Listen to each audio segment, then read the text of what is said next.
रांची से बड़ी खबर है। दम घुटने से दर्दनाक हादसा हुआ है। 2.5 साल के बच्चे और महिला की मौत हो गई है। 17 साल की नाबालिग की हालत इस हादसे में गंभीर बताई जा रही है। 3.5 साल की बच्ची की स्थिति भी गंभीर है। चूल्हा पर खाना बनाने के बाद उस आग को बुझाया नहीं गया और महिला के पति की पहले ही मौत हो चुकी थी। मूल रूप से छपरा के ये जो परिवार के लोग हैं वो रहने वाले हैं। रातू थाना क्षेत्र के चटकपुर में यह हादसा हुआ है, जहां खाना बनाने के बाद चूल्हे की आग नहीं बुझाई गई और उसकी वजह से जो धुआं निकला उससे दम घुट गई। 2 लोगों की मौत हो गई है, जबकि एक नाबालिग और एक बच्ची की हालत गंभीर बताई जा रही है।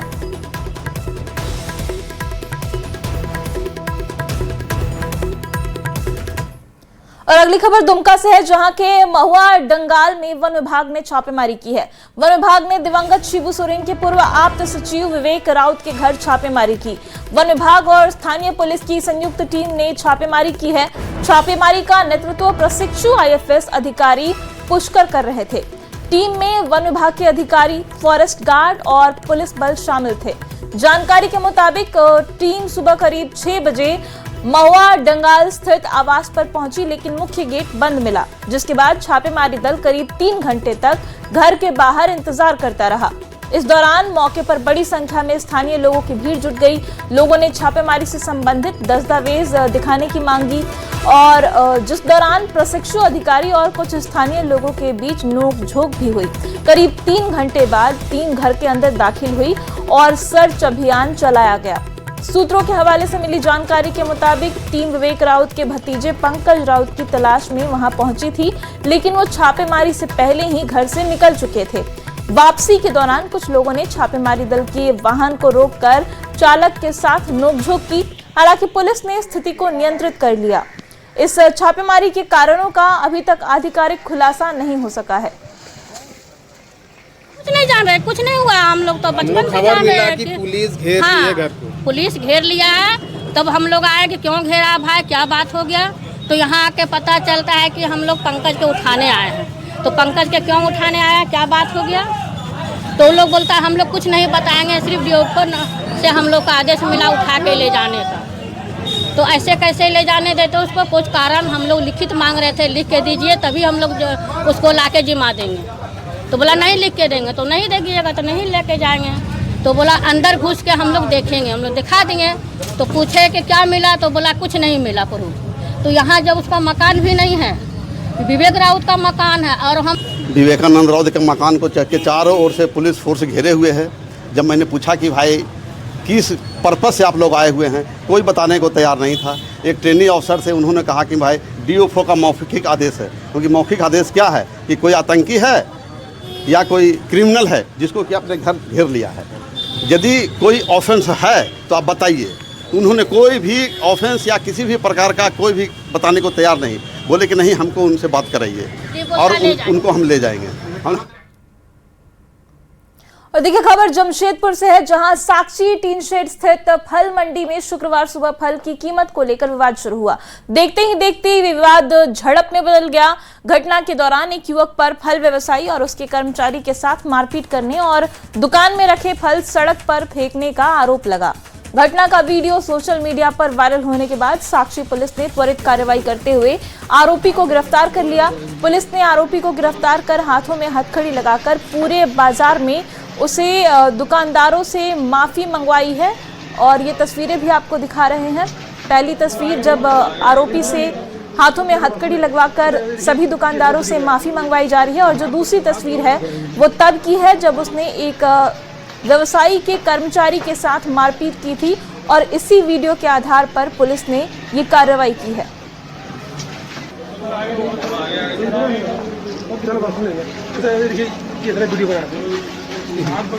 और देखिए खबर आपको गिरिडीह से बताते हैं। 25 लाख का इनामी नक्सली अजय महतो गिरफ्तार कर लिया गया है। CRPF बोकारो की ये कार्रवाई की गई है। देखिए 25 लाख का इनामी नक्सली गिरफ्तार कर लिया गया है। गिरिडीह में नक्सली अजय महतो को गिरफ्तार कर लिया गया है। CRPF की टीम ने गिरिडीह पुलिस के साथ मिलकर के ये कार्रवाई की है और उसमें इनामी नक्सली को गिरफ्तार कर लिया गया है।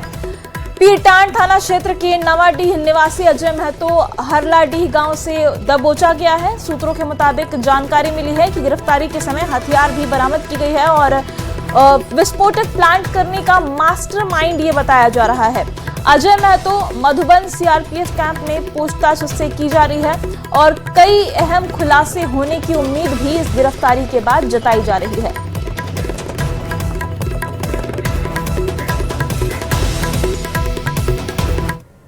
खबर आपको चाईबासा से बताते हैं, जहां के चक्रधरपुर थाना क्षेत्र में एक महिला की मौत के बाद ससुराल और मायके वालों में विवाद हो गया है।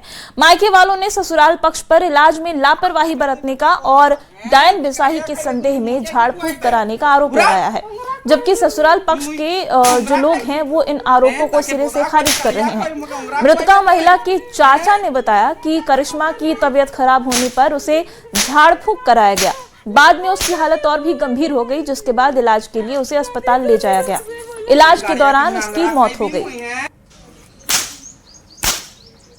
कल हमको बोला कि हम तो नहीं बचेंगे और हमको जानबूझ के चाईबासा ले जा रहा है और देखो तुमको जैसा अच्छा लगे आप लोग कीजिए चाचा बोल के बोला। लास्ट फोन किया था तो उनका भाई का फोन में कि कल बात हुआ है। हाँ, हमको 3-4 रोज से खाना वाना नहीं दे रहा है और बच्चा जो है ना 3 महीना का बच्चा उसको ऊपर का दूध दे रहा है जानबूझ के, और बच्चा हुआ तो लड़की बच्चा हुआ है, तुम लड़का पैदा कहीं नहीं किया, इस तरह से बोलता है।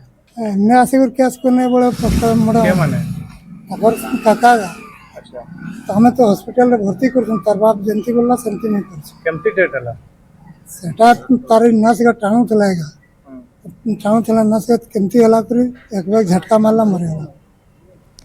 और देखिए खूंटी से बड़ी खबर है, जहां के तोरपा में चोरों ने बीती रात जेवर दुकान में शटर तोड़कर चोरी की। चोरों ने करीब 10 लाख रुपए का सोना और चांदी के जेवर पर हाथ साफ किए। सुबह दुकान खोलने के समय कारोबारी को घटना की जानकारी मिली।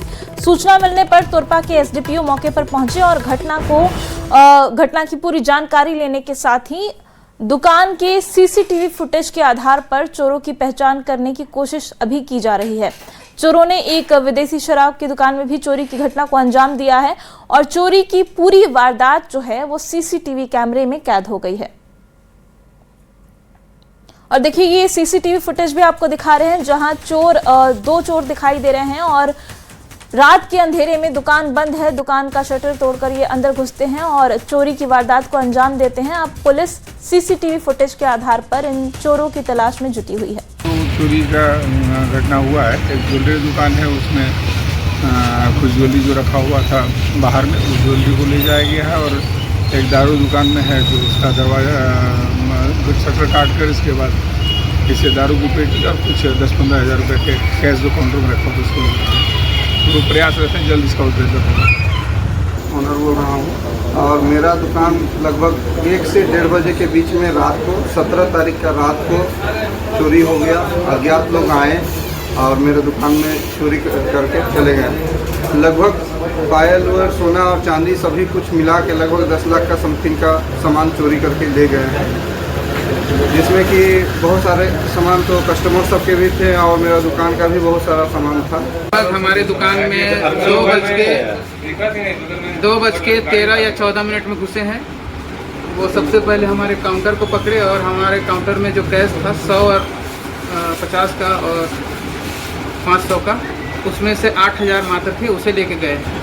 और जो 10, 20 और 50 के सिक्के और कैश थे वो 10,000 के थे, उन्हें लेके गए। रांची के दीपाटोले स्थित कोलकाता ऑडिटोरियम में आज ड्यूरंड कप की ट्रॉफी का अनावरण किया गया। इस अनावरण कार्यक्रम में आर्मी के अधिकारियों के साथ झारखंड के पर्यटन एवं खेल पूर्व मंत्री सुदेव कुमार सोनू शामिल हुए। मंत्री ने कहा कि रांची के लिए ये खास दिन है जब एक ऐतिहासिक टूर्नामेंट का आयोजन रांची में किया जा रहा है। कुल रांची में 7 मैच खेले जाएंगे, जिनमें से 6 लीग मुकाबले हैं, तो वहीं एक क्वार्टर्स फाइनल का मुकाबला भी खेला जाएगा। वास्तव में रांची के लिए खास करके झारखंड की राजधानी रांची आज उस गौरवमयी क्षण का गवाह बनने जा रही है कि जब रांची की धरती पर ड्यूरंड कप के मैचेस खेले जाएंगे। कुल मिलाकर 7 मैचेस हम लोगों को मिले हैं, 6 लीग मैचेस हैं, एक क्वार्टर फाइनल है, और ये एक नई शुरुआत है जहां ड्यूरंड कप जैसी प्रतिष्ठित प्रतियोगिता के मैचेस झारखंड की राजधानी रांची में हो रहे हैं। मैं उम्मीद करता हूं कि हमारी तैयारियों, हमारी मेजबानी के प्रोफेशनल स्किल को देखते हुए डूरंड कप आयोजन समिति आने वाले सालों में हम लोगों को इसके फाइनल मैचेस के आयोजन करने की अनुमति प्रदान करेगी। बड़ी खबर रांची से है। भारतीय महिला हॉकी टीम की घोषणा हो गई है। टीम में झारखंड की 4 खिलाड़ी शामिल हुई हैं। सलीमा टेटे, निक्की प्रधान इस टीम में शामिल होंगी। ब्यूटी डुंगडू, दीपिका सोरेंग भी इस हॉकी टीम में शामिल होने वाली है। विश्व कप में सलीमा टेटे टीम की कप्तानी करने वाली हैं। 15 से 30 अगस्त तक विश्व कप हॉकी का आयोजन किया गया है। नीदरलैंड्स और बेल्जियम में ये खेल का आयोजन किया गया है। तो देखिए, झारखंड के लिए गर्व की बात है। झारखंड की 4 खिलाड़ी, 4 बेटियां इंडियन हॉकी टीम में शामिल होंगी और अंतर्राष्ट्रीय स्तर पर भारत का प्रतिनिधित्व करेंगी।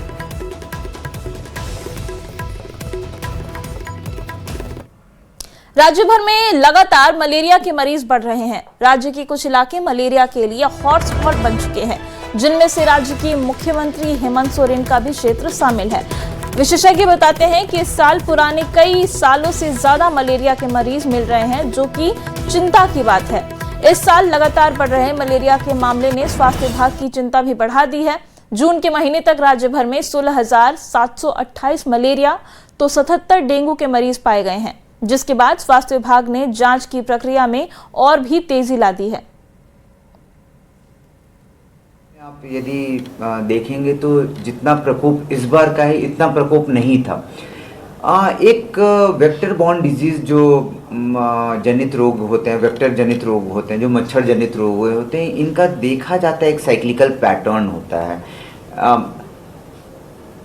मच्छर के जो ट्रांसमिशन होता है मलेरिया का, वो सालों भर चल रहा होता है, लेकिन ये प्री मॉनसून से लेकर लेट मॉनसून तक या पोस्ट मॉनसून तक इनका प्रकोप ज़्यादा रहता है। इस बार ध्यान देने वाला ये है कि एसिम्प्टोमेटिक केसेस भी हैं, जो पहले इतना हम लोग ध्यान नहीं दे पाते थे। अब आज के डेट में जो हेल्थ कैंप्स हो रहे हैं, उसमें एसिम्प्टोमेटिक केसेस में भी आरडीटी में पॉजिटिव आ रहे हैं। मैं कहना चाहूँगा कि मलेरिया के जो पेशेंट्स हैं, अब उनका जो इलाज है, जो प्रारंभिक इलाज है, वो पेरिफेरी के लेवल पे भी अब होने लग गया है। तो अब हमारे यहाँ जो मरीज़ आते हैं, ये देखा जा रहा है कि बहुत जो एकदम कॉम्प्लिकेटेड केसेस होते हैं वही आते हैं। बाकी जो रेगुलर ट्रीटमेंट वाले रेगुलर केसेस जो हैं वो उतने नहीं हैं।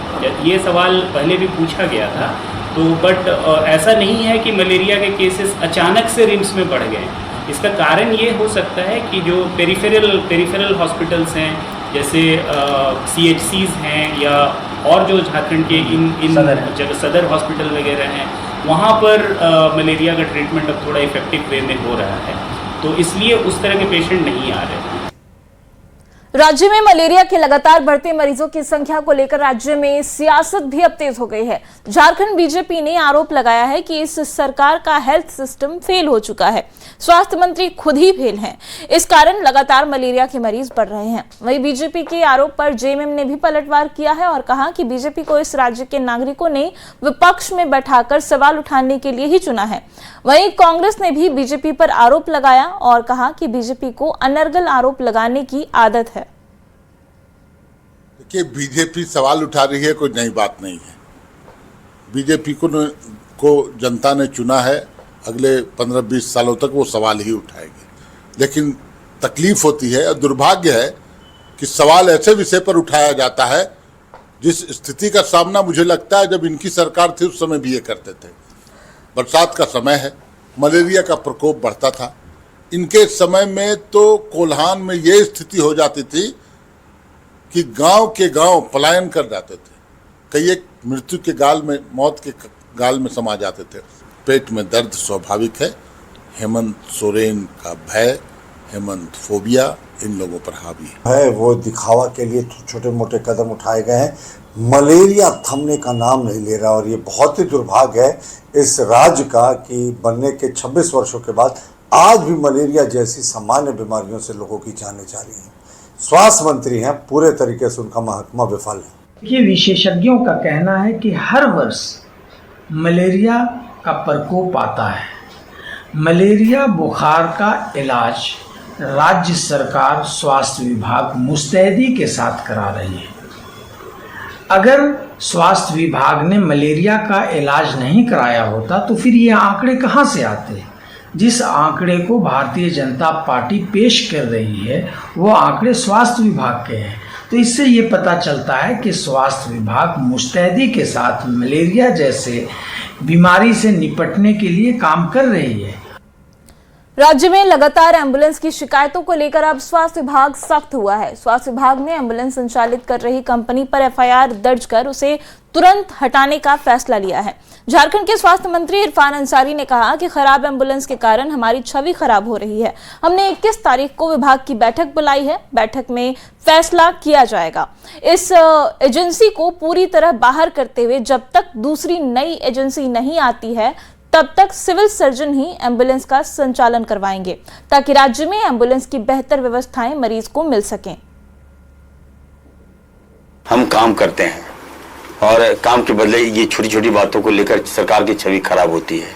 हमारा फोकस है कि हम लोगों की स्वास्थ्य व्यवस्था को बेहतर करें, लेकिन लाख अच्छा करते हैं, एक ऐसा काम आ जाता है कि फिर हम वही आए दिन में देखता हूं कि अब करता हूं फिर डाउन कर दिया जाता है, अब करता हूं फिर डाउन हो जाता है। ये नहीं होना चाहिए। इसको देखते हुए जो एजेंसी है 108, हम एसीएस से बात करके वैसे एजेंसी पर हम एफआईआर दर्ज करने जा रहे हैं।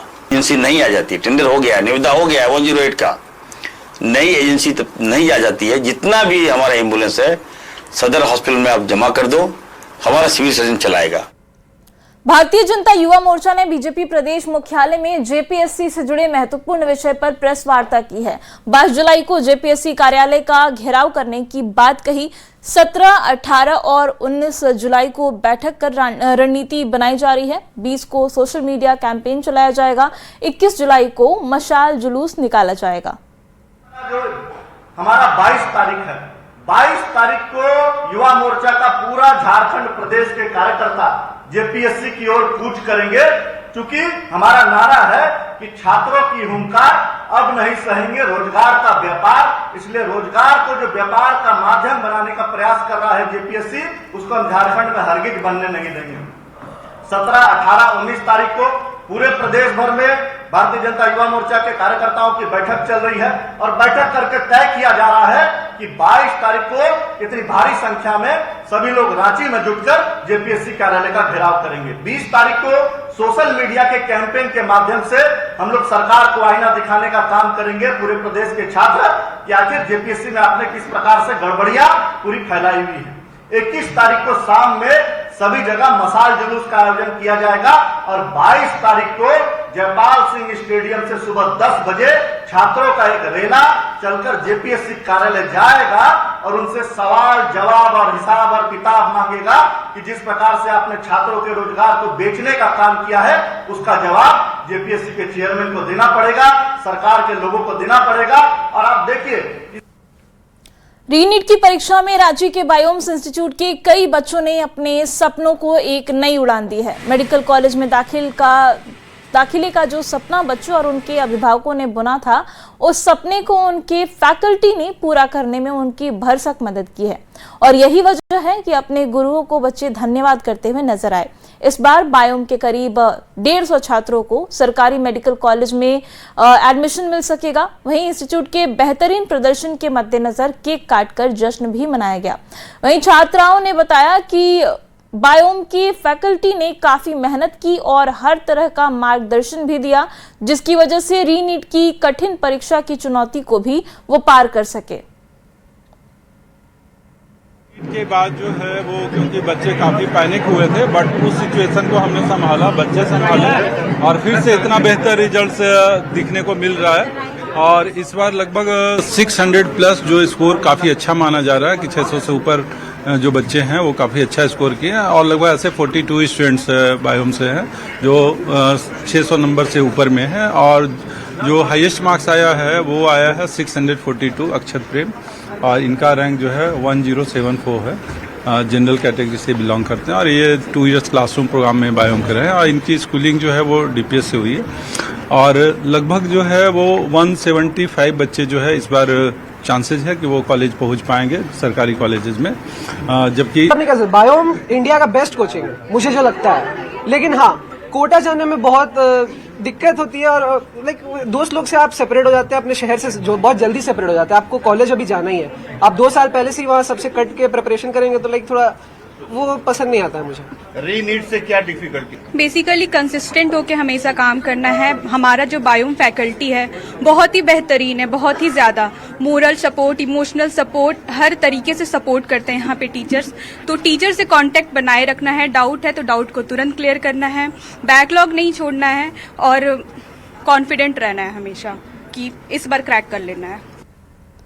रामगढ़ के डीसी ऋतुराज की पहल पर सरकारी स्कूलों में पढ़ाई का स्तर सुधारने के लिए RAIL परियोजना चलाई जा रही है। इस योजना के तहत 10वीं और 12वीं के विद्यार्थी का हर महीने टेस्ट लिया जा रहा है। इसका मकसद उन छात्रों की पहचान करना है जो पढ़ाई में पीछे हैं, ताकि उन्हें समय रहते अतिरिक्त मदद मिल सके और वो बोर्ड की परीक्षा के लिए अच्छी तरह तैयारी कर सकें। इस योजना के सकारात्मक परिणाम भी अब सामने आने लगे हैं। सरकारी स्कूलों के छात्रों का प्रदर्शन लगातार बेहतर हो रहा है। मंथली टेस्ट में अच्छा प्रदर्शन करने वाले छात्रों को डीसी खुद प्रशस्ति पत्र देकर सम्मानित करते हैं, जिससे उनका आत्मविश्वास भी बढ़ रहा है। बच्चों का लिया करेंगे जिससे वो अभी तक के सिलेबस में कितना कवर किया है, कितने उसको समझ है, उसका हर महीने आकलन होगा।